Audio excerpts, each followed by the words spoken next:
اللہ تبارک و تعالیٰ کے ساتھ انسان کا جو رشتہ ہے اس میں انسان کی کچھ کمزوریاں آڑے آتی ہیں، گناہ ہو جاتے ہیں، غلطیاں ہو جاتی ہیں۔ ان غلطیوں کے بعد اپنے رب کریم کے ساتھ اپنے تعلق کو مضبوط کرنے کے لیے اللہ رسول نے جو ہمیں وظیفہ دیا اس کو استغفار کہتے ہیں۔ استغفار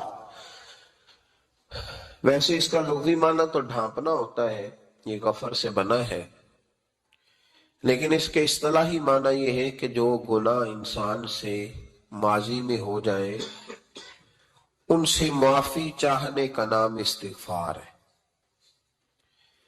کچھ لوگ توبہ اور استغفار کا لفظ اکٹھا بولتے ہیں، لیکن توبہ کا معنی ہوتا ہے آئندہ گناہ نہ کرنے کا وعدہ کرنا، اور استغفار کا معنی ہوتا ہے پچھلے گناہوں سے اللہ کے حضور معافی مانگنا۔ اگرچہ مفہوم کے لحاظ سے یہ ہم معنی ہی بنتے ہیں، لیکن ان کا جو اصطلاحی مفہوم ہے وہ یہ ہے کہ جب آپ پچھلے گناہوں سے معافی مانگ رہے ہوتے ہیں تو اس کو استغفار کہتے ہیں۔ اللہ تعالیٰ نے اس استغفار کو بڑا پسند فرمایا، بڑا پسند فرمایا، اور یہ استغفار کے جملے مالی کو اتنے پسند آئے کہ اللہ نے نبی پاک علیہ السلام کو بھی حکم دیا، کہا محبوب آپ بھی میری بارگاہ میں استغفار کریں۔ اگرچہ حضور کا استغفار اس معنی میں نہیں ہے، بلکہ نبی پاک کا استغفار تو بلندی درجات کا معاملہ ہے، چونکہ استغفار خود ایک عبادت ہے، تو یہ عبادت کرنے کا اللہ نے اپنے محبوب کو بھی ارشاد فرمایا۔ جب فتح مکہ ہوئی تو فرمایا اذا جاء نصر اللہ والفتح، جب اللہ کی مدد آئی تو پھر فتح نصیب ہوئی، وَرَأَيْتَ النَّاسَ يَدْخُلُونَ فِي دِينِ اللَّهِ أَفْوَاجًا، تو پھر آپ دیکھیں گے لوگوں کو، لوگ فوجوں کی فوجیں دین میں داخل ہو رہے۔ لوگ پہلے ایک ایک دو دو کر کے آیا کرتے تھے، تو اب فوجوں کی فوجیں آ رہی ہیں، تو یا اللہ ہم کیا کریں؟ تو رب کریم نے فرمایا محبوب فَسَبِّحْ بِحَمْدِ رَبِّكَ وَاسْتَغْفِرْ، اپنے رب کے لیے حمد کرو، تسبیح پڑھو اور استغفار کرو۔ کیا کرو؟ استغفار، معافی مانگو، اس کے حضور آہذاری کرو، استغفار کرو۔ معنی یہ ہوا کہ جب تو غلطی ہو جائے پھر بھی استغفار کرو، جب اللہ زیادہ نعمتیں دے پھر بھی استغفار کرو۔ ہمارے ہاں یہ ہوتا ہے کہ جب تو کوئی نقصان ہوتا ہے تو وہ اللہ کی طرف سے ہوتا ہے، نقصان ہو جائے تو کہتے ہیں اللہ کی مرضی تھی، اور فائدہ ہو جائے تو کہتے ہیں میں نے محنت ہی بڑی کی تھی، میری جدوجہد بڑی تھی۔ ایک بچہ ایک دفعہ میرے پاس کہیں انٹرویو کے لیے جا رہا تھا تو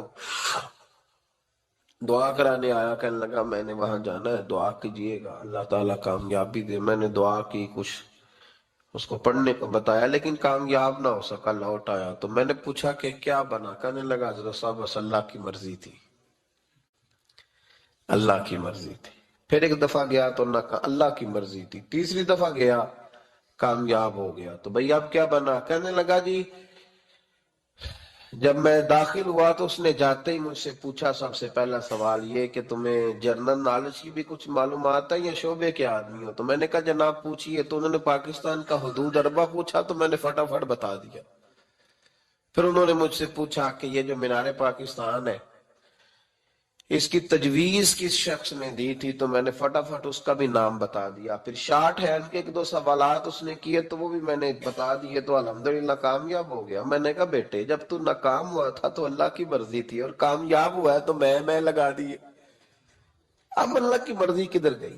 یہ اتنا بڑا نقص ہے انسانی فطرت کا، اتنی بڑی کمزوری ہے کہ معاذ اللہ تعالی ہم کمزوریاں قدرت کے کھاتے میں ڈال دیتے ہیں، اور ناکامیاں قدرت کے کھاتے میں، اور کامیابیاں کیا تماشا۔ حالانکہ ہونا یہ چاہیے تھا کہ جہاں انسان کمزور پڑے تو کہے میری غلطی تھی، میری غلطی تھی۔ صوفیاء یہ سبق دیتے ہیں، اللہ کے بندے یہ پیغام دیتے ہیں کہ جب تو کہیں ناکام ہو جائے تو سمجھ جائے تیری، اور جب تو کامیاب ہو جائے تو سمجھ لے اللہ راضی ہو گیا تھا، اللہ نے رحمت کر دی، اس نے فضل کیا۔ تو یاد رکھیں استغفار کئی چیزوں پہ استغفار ہوتا ہے، کئی چیزوں پہ، اور استغفار کا نفع ملتا ہے۔ کیا نفع ملتا ہے؟ وہ سورہ